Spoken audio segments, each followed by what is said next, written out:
세상에 떠도는 기묘한 괴담들. 첫 번째 이야기, 무당에게 굿을 받았던 이유는 흉가에서 귀신이 붙었다. 흉가는 웬만하면 가지 마세요.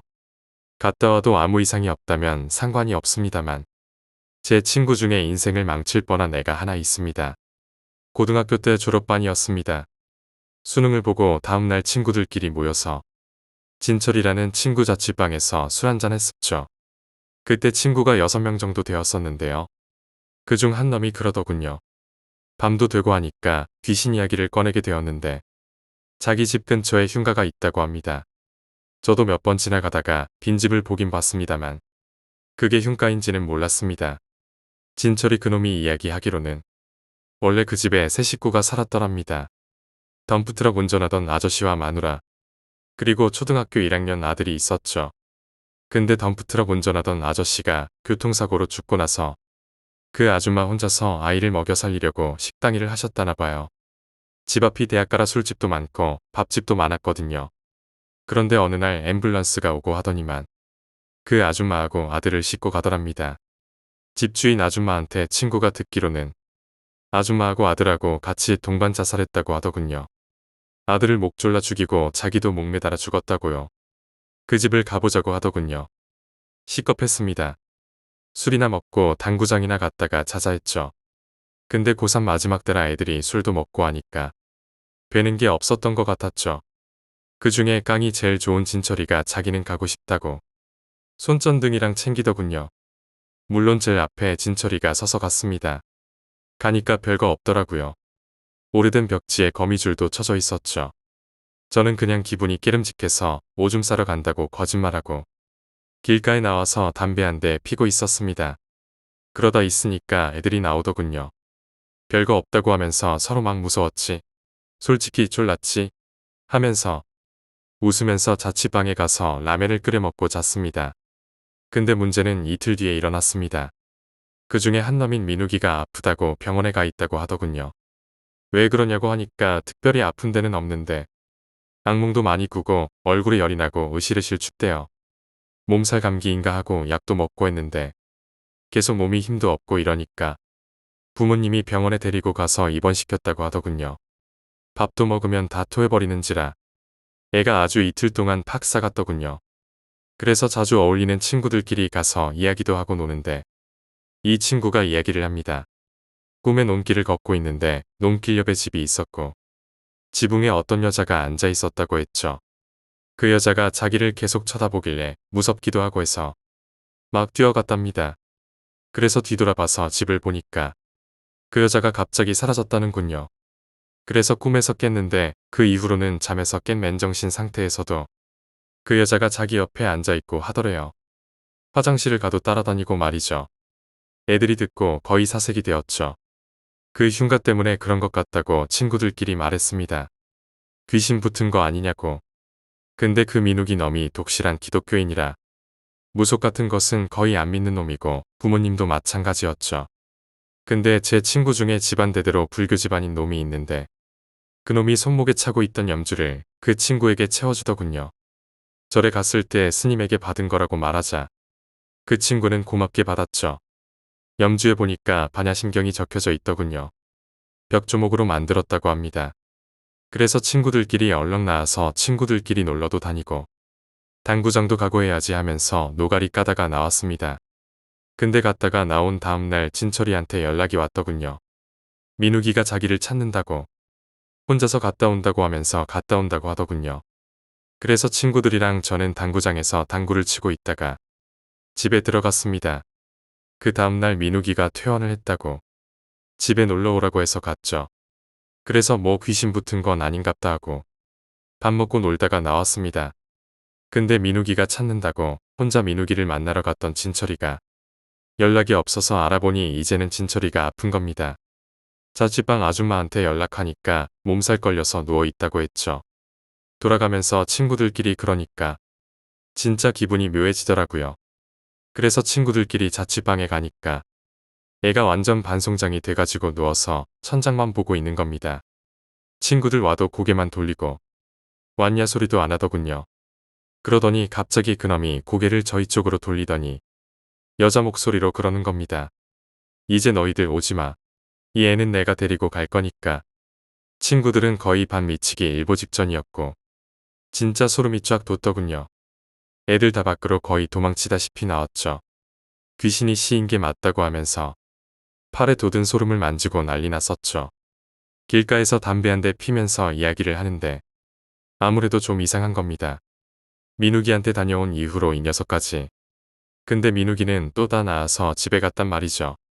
제가 이 이야기를 친구들한테 하니까 친구들도 표정이 굳으면서 민욱이 집에 가보자고 해서 갔죠. 그런데 민욱이가 아무 말도 안 하는 겁니다. 자기는 모르는 거라고.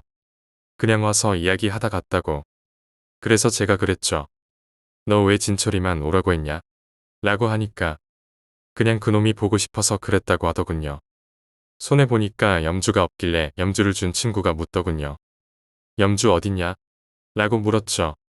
그러자 민욱이는 우리 집이 기독교 집안이라 버렸다고 했죠. 그러자 친구는 그거하고 뭔 상관이냐? 언제부터 우리들끼리 그런 거 따졌냐? 라고 말하며 화를 냈습니다. 뭔가 이상하더군요. 그래서 제가 계속 물어봤죠. 친구들끼리 그러면 안 되는 거 아니냐고 말이죠. 그냥 우리들한테 터놓고 말하면 안 되냐고 말했습니다. 갑자기 고개를 떨구면서 이야기를 하더군요. 꿈에 그 여자가 나타나서 이제 네 앞에 안 나타날 테니까 네 친구 중에 한 애한테 그 염주를 태워버리라고 주라고 하더랍니다. 그러면 절대로 이제 안 괴롭힌다고 했다고 하네요. 그래서 그나마 깡리 제일 좋은 진철이를 부른 거고 그놈이라면 별일 없겠지 하고 불러서 염주를 주고 태우라고 줬답니다. 근데 그 이후로 그 귀신이 진철이한테 완전히 붙어버린 거죠. 그래서 진철이 시골 어머니한테 연락해서 자초지종을 이야기하고 내려오셔야겠다고 말해서 내려오셨는데 완전 자취방이 초상집 분위기였죠. 귀신 쫓는다고 집단을 태우고 팥이랑 소금이를 뿌리고 했는데도 소용이 없더랍니다. 가끔씩 제정신이 돌아오는 날이 있는데 그때마다 진철이가 염주라는 단어만 말하더랍니다. 염주가 어딨냐고 물어보면 말은 안 하고 사람 거의 돌아버리기 일보 직전이었죠. 그러다 그 진철이의 어머님이 무속인을 불러서 구슬했죠. 그 자취방 앞에서 말입니다. 저희들도 뒤에서 보고 있었죠. 좀 무섭기는 해도 언제 굿하는 걸 보겠습니까? 근데 구슬하다가 갑자기 무속인이 밖으로 뛰어나가더니 길가 옆 논밭에서 염주를 찾아오더라고요. 그러더니 그 염주를 진철이 손에 채워주더라고요. 진철이는 염주를 안 채우려고 발버둥을 쳤고 진철이가 한 손으로 염주를 잡아서 염주가 끊어질 것 같으니까 팔 하나를 뒤에서 아버님이 잡고 계시고 바닥에 눕혔습니다. 그러더니 굿을 막 하니까 싫어. 안 나가. 가기 싫어. 이 말을 여자 목소리로 하는 겁니다. 무속인이 깃발로 때리고 하니까 비명소리를 질렀죠. 보던 애들 중 몇 명은 무섭다고 나가버리더군요. 저도 보다가 못 보겠다 싶어서 나가서 담배 한 대 피고 있었죠. 어찌됐든 굿이 끝나고 한 달쯤 지나서 진철이 이놈이 당구장으로 왔었죠. 나 진짜로 죽는 줄 알았어. 원래 나 귀신 안 믿거든. 근데 이제는 믿기로 했다라고 하면서 민욱이한테 와서 죽방을 한 대 갈겨버리고 말하더군요.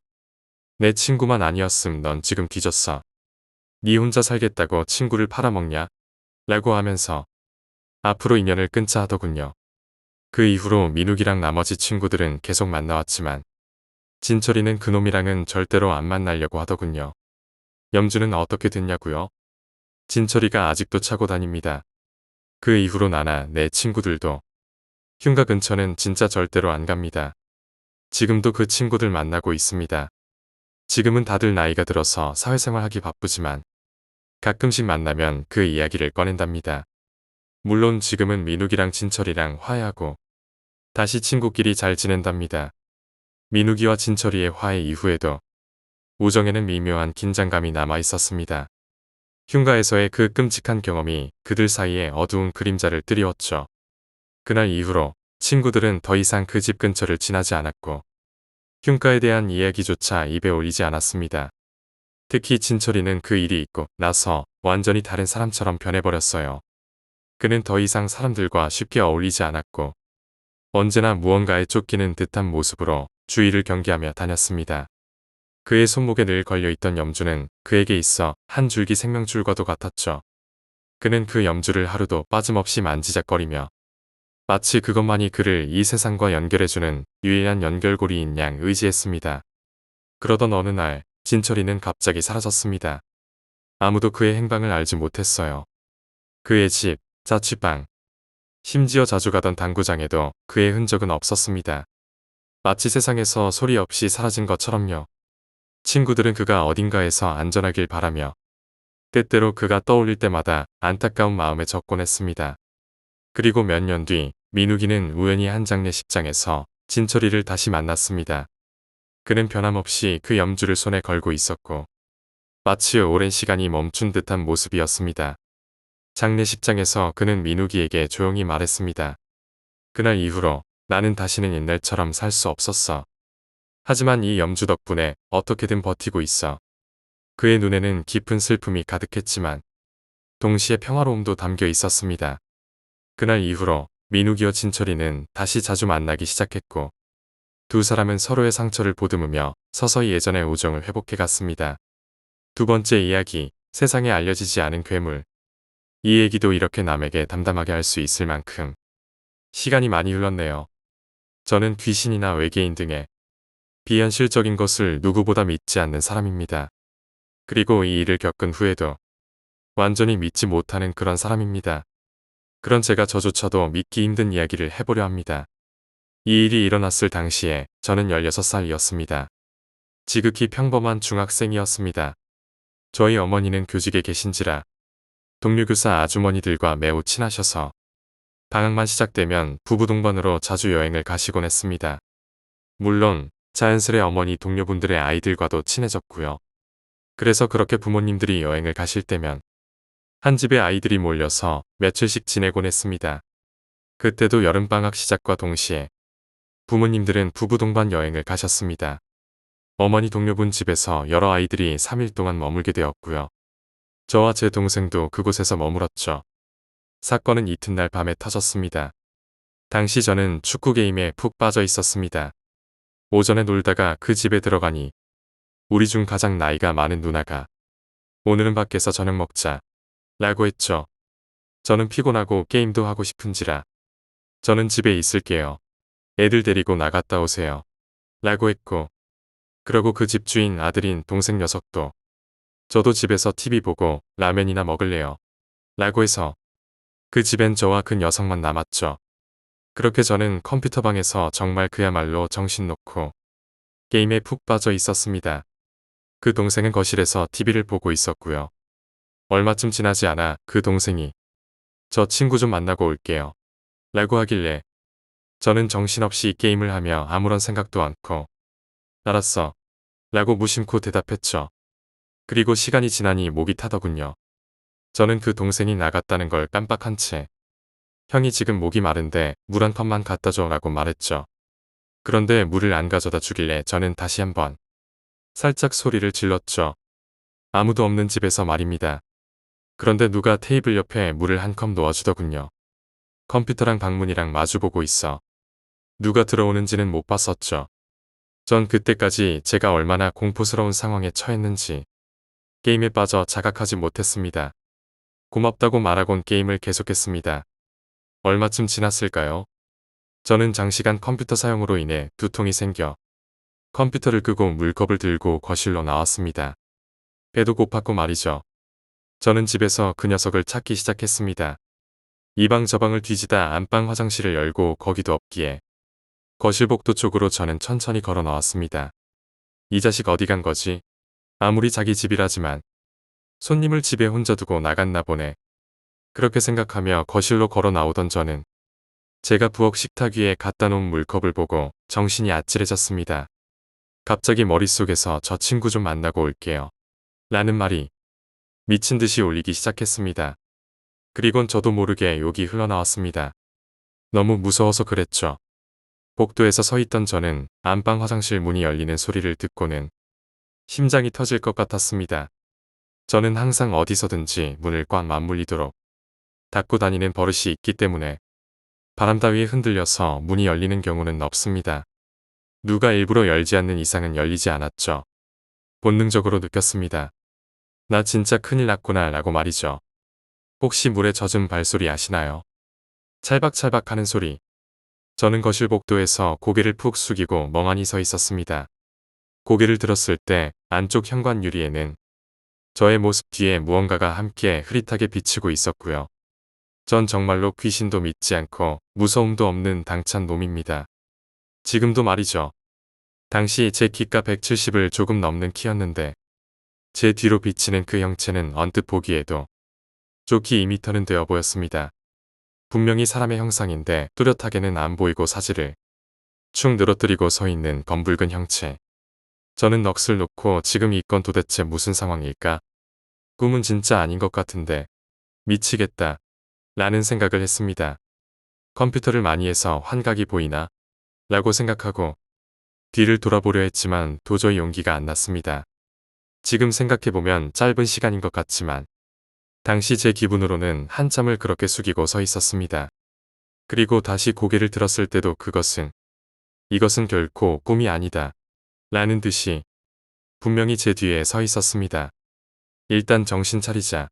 언제까지 서 있을 거야? 그래 도망치자. 어차피 난 못 따라와. 그래 뛰자. 저는 늘 달리기 하나는 자신 있었습니다. 그래서 저는 속으로 샘만 쐬고 뛰자 라고 그렇게 생각하고 그 짧은 시간에 머릿속으로 뛰어서 문 열고 도망치는 걸 수도 없이 머릿속으로 연습했습니다. 그렇게 마음을 다잡고 저는 걸음을 떼는 순간 심장이 멎는 줄 알았습니다. 셋을 세고 뜀박질을 시작함과 동시에 뒤에서 두두두둑 하는 소리가 들렸죠. 발다름질 소리가 그렇게 무서운 줄 저는 몰랐습니다. 저는 엄청난 속도로 현관을 박차고 계단을 뛰어내렸습니다. 왜 계단을 여러 칸씩 난간을 잡고 뛰어내리는 거 있잖습니까? 저는 그렇게 계단 반층씩을 쿵쿵 뛰어 도망쳤습니다. 그런데도 뒤에서 발소리는 끊이지 않았습니다. 저는 너무 미칠 것 같아서 누구라도 나와줬으면 하는 생각으로 정말 큰 소리로 생각나는 노래를 부르면서 뛰어내려왔습니다. 웃기실지 모르겠지만 전 정말 놀라서 눈물조차 흐르지 않았습니다. 그렇게 정신없이 뛰어내리기만을 한참. 정신을 차렸을 땐 이미 발소리는 들리지 않았습니다. 7층에 와 있었죠. 저는 더욱 빠르게 계단을 뛰어내려갔습니다. 그것도 맨발로 뛰었죠. 내려오다 계단턱에 찍혀 발톱이 뒤집어진지도 몰랐습니다. 그렇게 아파트 벤치에서 맨발로 한참을 애들이 오기를 기다렸습니다.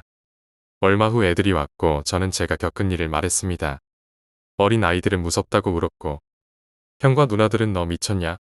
왜 애들 놀라게 그딴 소리를 해? 저는 환장할 것 같았습니다. 저 스스로도 제발 환상을 본 것이길 바랬습니다. 현관문을 열고 거실 복도에 들어섰을 때 모두 그대로 얼어붙고 말았습니다. 대충 봐도 엄청나게 커다란 발자국이 있었죠. 결코 평범한 사람의 것으로 보이진 않았습니다. 모두가 말을 잃었고 주인집 형제는 넋이 나간 표정이었습니다. 저 또한 양치기소년이 되지 않아 다행이다. 라는 생각보다 내가 미친 거 아니네. 아까 그거 진짜였다는 거네. 미치겠다. 라는 생각이 더 크게 들었습니다. 귀신이 붙은 건가? 순간 두렵기도 했습니다. 저 동생은 다음 날 바로 친척 집으로 옮겨갔고 그 집 형제는 부모님이 돌아오시고 그 얘기를 말씀드렸답니다. 그리고 그때 그 집에 있던 아이들 모두가 같은 말을 하는 것을 들으시고 처음엔 믿지 않으시다가 결국 이사를 가게 되었습니다. 이 이야기를 다시 하는 지금도 끊임없이 닭살이 돋는군요. 다시 한번 말씀드리지만 저는 기존의 미신과 귀신 따위 전혀 믿지 않습니다. 사실 저 일을 겪었음에도 저는 귀신이라기보단 괴물 혹은 세상에 알려지지 않은 그 생명체를 본 느낌이 더 강하게 들었기 때문이죠. 세 번째 이야기, 빨간 눈동자. 초등학교 다닐 때 합기도에서 수련회를 갔을 당시 저희 조 전체가 겪은 일입니다. 초등학교나 유치원 시절에 운동 하나쯤은 해봤을 것이라 생각합니다. 가장 보편적으로 태권도였을 것이지요.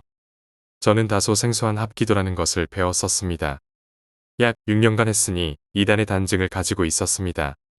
중학교 와서 시간이 안 돼서 그만뒀지만요. 몇 학년인지 정확히 기억이 안 나지만 어느 여름방학 때 합기도에서 수련회를 가게 되었어요. 그해 우리 체육관에서 수련회로 간 곳은 잘은 기억나지 않지만 아마도 전라도로 기억합니다. 기억에 남는 장면 중 하나가 황토로 지은 버섯 모양의 집이 지금도 기억이 남는군요. 요즘은 모르지만 저 때는 2박 3일이면 디테일한 스케줄에 울고불고 할 일이 많았죠. 가장 정석이라면 캠프파이어 시간일 거라 생각합니다. 사회자가 캠프파이어를 가운데로 모여 마이크를 들고 이런저런 이야기를 하는데 어떻게 해서든 울리려고 너희가 어떻게 태어났는가. 우리를 위해 고생하시는 아버지며 어머니의 희생. 지금 생각하면 왜 그렇게 했는지 알 수는 없지만 그런 추억이죠. 첫째 날 밤 관장님께서는 캠프파이어가 끝나고 어느 정도 분위기가 무르익자 모두 숙소로 들어가 잠을 자라고 하셨어요. 주변의 분위기는 모두 감동과 훌쩍임이 섞인 묘한 분위기였죠. 하지만 그때 당시 저의 기억 속엔 편애하는 부모님만이 떠올랐기에 그렇게 심하게 울지 않았고 그저 약간 눈이 뜨거운 정도여서 편안하게 잠을 잘 수 있었죠. 숙소로 들어가 씻고 이불 속으로 들어갔습니다. 언제나 방바닥에서 잠을 자던 저로서는 푹신한 침대가 좀 불편했었어요. 다들 잠을 자기 위해 침대에 누웠고 마지막으로 씻은 애가 불을 껐죠. 불이 꺼지고 좀 눈을 감자마자 잠이 들었어요. 자고 있는데 누가 창문을 두드리는 소리가 귀에 들린 것 같았죠. 지금도 그렇지만 성격상 집이 아닌 곳에서는 잠을 잘 못 자는 아주 예민한 성격인지라 금세 잠에서 깨버렸죠. 그리고 다시 귀에 들리는 소리. 쾅쾅 하는 소리에 눈을 떠서 창문 쪽을 바라봤어요. 달빛에 비치는 창문을 보니 성인 남자쯤 돼 보이는 사람이 창문을 두드리는 겁니다. 관장님이나 사범님은 주무실 테고 관리 아저씨는 있을 리가 없고 누구지? 하면서 침대에서 일어나 창문으로 걸어갔어요. 그러자 주변에서 소근거리는 소리가 들렸습니다. 다들 집이 아닌 타지에서 잠을 잔다는 것 때문에 잠을 못 자고 있었나 봅니다. 자려고 하는데 무엇인가가 창문을 두드리는 소리를 들었는지 웅성거리기 시작하였습니다. 그때 창문에 처진 커튼을 열자 몸은 전체가 까맣고 오직 눈만 보이는 사람 형체가 있었습니다. 지금도 기억하는 그 눈은 정말 빨갰어요. 놀래서 비명을 지르고 주변 애들도 비명을 질렀죠. 본능적으로 비명을 지르고 몇몇은 주저앉거나 울고 또 몇몇은 밖으로 뛰어나갔습니다. 비명소리와 뛰어다니는 소리를 들었는지 관장님께서는 밖으로 나오시며 물으셨죠. 다들 왜 그러니? 무슨 일이야? 다른 방의 애들도 놀랐는지 문을 빼꼼히 열고 무슨 일인지 귀를 기울였죠. 관장님 밖에 누가 있어요. 그때 왜 빨간 눈을 말을 안 했는지 그저 밖에서 누가 방 안을 쳐다보았다는 소리로 이해했는지 관장님과 사범님들께선 애들을 진정시키고 다시 자라고 했고 관리인에게 밖에 외지인이 있는 것 같다고 하고 순찰을 부탁드렸죠. 관장님의 말을 듣고 방으로 들어갔을 때는 그 형체는 보이지가 않았어요. 관장님께서는 괜찮다고 하시며 잘 자라고 하시곤 나가셨었죠. 다음날 아무 일도 없었다는 듯이 무사히 일정대로 흘러가고 밤이 되었죠. 그리고 밤에 담력 훈련을 하게 되었습니다. 보통 사범이나 성인부에서 정해질 루트 어딘가 숨어 있다가 갑자기 나와서 놀래키는 아주 재미있는 훈련이죠. 보통은 단체로 루트를 돌지만 그 해에는 단체가 아닌 조끼리 가기로 했어요. 저희는 15개조 중 12번째였습니다. 루트는 산길 중 짧지만 숲이 우거지고 약간의 오른 코스가 있던 걸로 기억합니다. 정확히 기억나는 건 커다란 바위 하나를 지나야 내려가는 길이 있는 코스였다는 것이죠. 아무튼 랜턴 하나씩 들고 산을 오르고 있었다가 간간히 놀래키는 청년부를 보고 놀래고 숲속에서 부는 바람에 부스럭거리는 소리에 움찔하면서 천천히 발걸음을 이어나갔어요. 드디어 보이는 커다란 바위. 바위 앞에는 돌았다는 인증을 위한 도장이 있었고 팀원 모두 손바닥에 도장을 찍고 내리막 코스로 발걸음을 옮기고 있었는데 사뿐사뿐한 발걸음 속에 푸석, 사뿐사뿐 푸석, 들리지 않던 발자국 소리가 들리는 것이었죠. 이상함의 뒤를 보는데 빨간 눈의 검은 형체가 뒤에서 다가오는 것입니다. 우리는 비명과 함께 미친 듯이 달려 내리막길을 내려왔고 뒤도 돌아보지 않았습니다. 우리가 뛰면서 내려오자 다른 애들은 무서워서 그런 건 줄 알고 다들 웃어댔죠. 그런데 우리를 이어 다른 조들도 비명을 지르며 뛰어내려오는 것이었습니다. 놀란 관장님이 왜 그러냐 묻자 다른 조 애들은 하나같이 빨간 눈의 검은 형체가 뒤에서 따라왔다고 말했죠. 그 말을 듣자 무서워서 훌쩍이는 애들도 있었고 애써 센 척하는 애들도 있었습니다. 다행히 다치거나 하는 사고는 없었고 모두 담력 테스트를 마치고는 숙소로 들어왔어요. 무서워서 잠도 안 왔죠.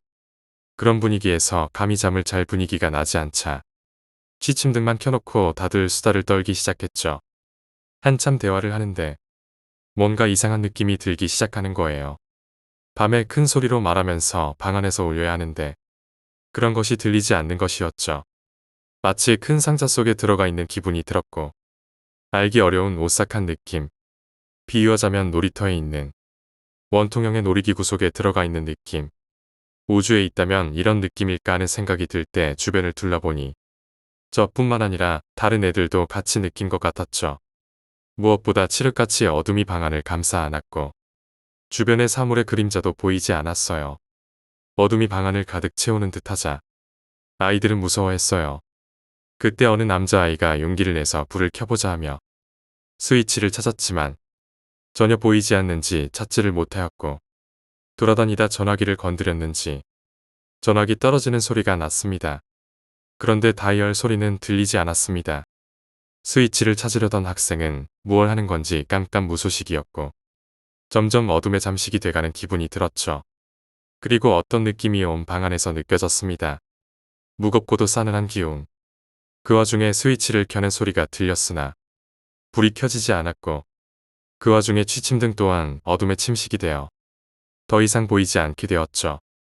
밖에 어떤 소리도 들리지 않았고 오직 이 방 안의 소리만이 가끔 들렸죠. 완전히 어둠의 방 안이 가득 차버렸고 저를 포함한 아이들이 무서워서 울고불고 비명을 질렀습니다. 얼마나 있던 것일까.